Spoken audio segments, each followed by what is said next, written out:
Hello folks and welcome on our brand new video where we are going to see how African Americans' engagement in World War I gave place to a new recurrent theme in poetry.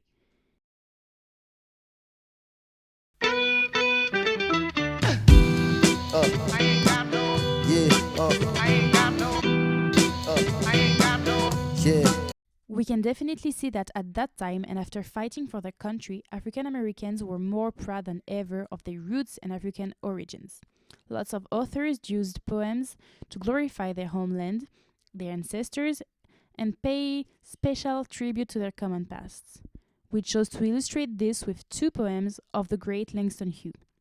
He was a great poet, but also a novelist, playwright, and columnist, and he is well known for being the leader of the Harlem Renaissance, which is an artistic African-American explosion that took place in the 1920s. He traduces his pride for his origins through two well-known poems that he wrote. The first one is called The Negro Speaks of Rivers. It was written in 1920 when he was only 17 years old, and he was on a trip to visit his dad.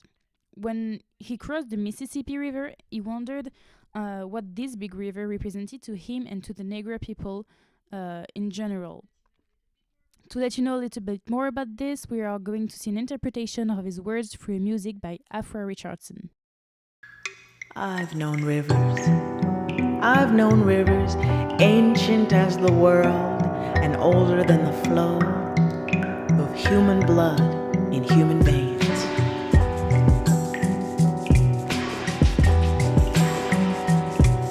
My soul has grown deep like the rivers.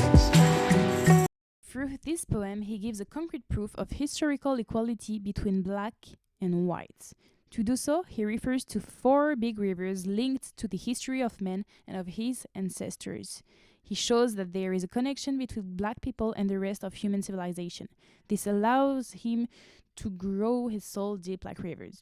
It made him become a deeper person with deeper feelings and a deeper understanding of his people and of humanity as a whole. The second poem is called Negro. It reflects the history of African Americans and all the difficulties, the inequalities they faced in the past and still faced at the time he wrote the poem.